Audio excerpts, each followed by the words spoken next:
Hello friends, എല്ലാവർക്കും കറിച്ചിട്ടിലേക്ക് സ്വാഗതം. ഇന്ന് നമ്മൾ നല്ല അടിപൊളി അയലക്കറിയാണ് ആക്കാൻ പോകുന്നത്. നല്ല കുടംപുളിയൊക്കെ ചേർത്തിട്ടുള്ള അയലക്കറി. അപ്പോൾ അതെങ്ങനെയാക്കുന്ന നോക്കാം. അപ്പോൾ ആദ്യമായിട്ട് ഞാൻ കുറച്ച് അയല എടുത്തിട്ടുണ്ട്, ഒരു 3 അയല. ഇത് നന്നായിട്ട് കഴുകി വൃത്തിയാക്കി എടുക്കണം. ഇനി ഒരു മൺചട്ടി നമ്മൾ അടുപ്പിൽ വെച്ച് ചൂടാക്കുന്നുണ്ട്. ഇതിനകത്തേക്ക് ഒരു 3-4 ടേബിൾ സ്പൂണോളം വെളിച്ചെണ്ണ ചേർത്ത് കൊടുക്കുക.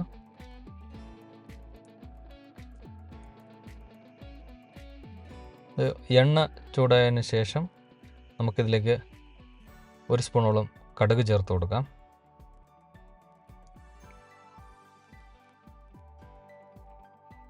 ഇനി അതുപോലെ തന്നെ ഇതിനകത്തേക്ക് കുറച്ച് ഉലുവ, 1 സ്പൂണ് ഉലുവയും കൂടെ ചേർത്ത് കൊടുക്കുക.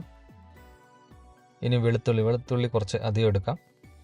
വെളുത്തുള്ളിയും കൂടെ ചേർത്ത് കൊടുക്കാം. എന്നിട്ട് ഒരു 3-4 പച്ചമുളകും കൂടെ കീറിയിട്ട് കൊടുക്കുന്നു. പിന്നെ ഇഞ്ചി ചെറുതായിട്ട് അരിഞ്ഞത്, നീളത്തിലരിഞ്ഞത്, ഇതും കൂടെ നന്നായിട്ടൊന്ന് വരട്ടണം നമുക്ക്.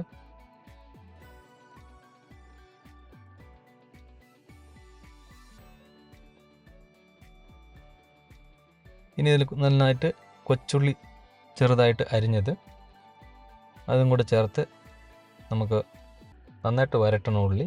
അപ്പം കുറച്ച് കറിവേപ്പിലയും കൂടെ ചേർത്ത് കൊടുക്കുകയാണ്.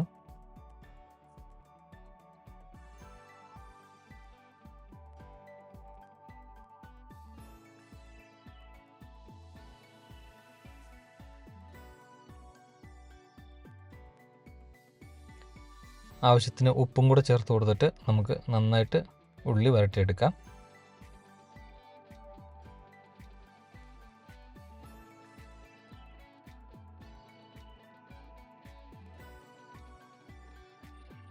ആവശ്യത്തിന് റോസ്റ്റ് ആയിട്ടുണ്ട്. ഇനി നമുക്ക് മസാലയുടെ കൂടെ ചെയ്യാം. അപ്പോൾ നമുക്ക് ആദ്യമേ കുറച്ച് കാശ്മീരി മുളക് പൊടിയാണ്, ഒരു 4-5 സ്പൂണ്, കുറച്ചധികം തന്നെ ഇടുക, അധികം എരിവുണ്ടാവത്തില്ല.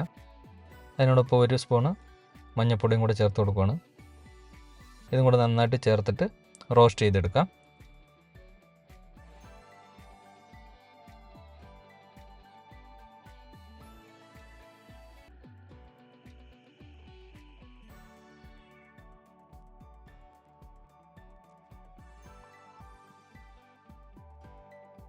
ഏകദേശം നന്നായിട്ട് റോസ്റ്റ് ആയിട്ടുണ്ട്. ഇനി നമ്മളിനി കുടംപുള്ളി വെള്ളത്തിലിട്ട് ഒന്ന് അലിപ്പിച്ചെടുത്തതാണ്. ഇതും കൂടെ നമുക്ക് ചേർത്ത് കൊടുക്കുകയാണ്. കുടംപുള്ളിയും കൂടെ അതിന് കൂടെ ഇട്ടിട്ട് നന്നായിട്ടൊന്ന് മിക്സ് ചെയ്യുക.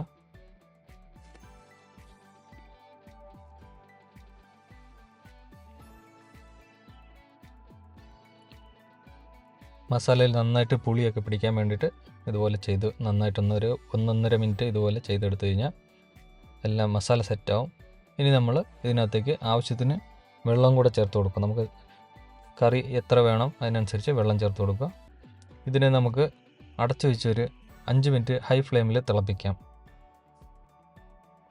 ഇപ്പം നന്നായിട്ട് തിളച്ചിട്ടുണ്ട്, മസാലയൊക്കെ നന്നായിട്ട് പിടിച്ചിട്ടുണ്ടാവും, വെള്ളം കുറച്ച് കുറഞ്ഞിട്ടുണ്ടാവും, ഗ്രേവി കുറച്ച് തിക്നെസ് കിട്ടും നമുക്ക്.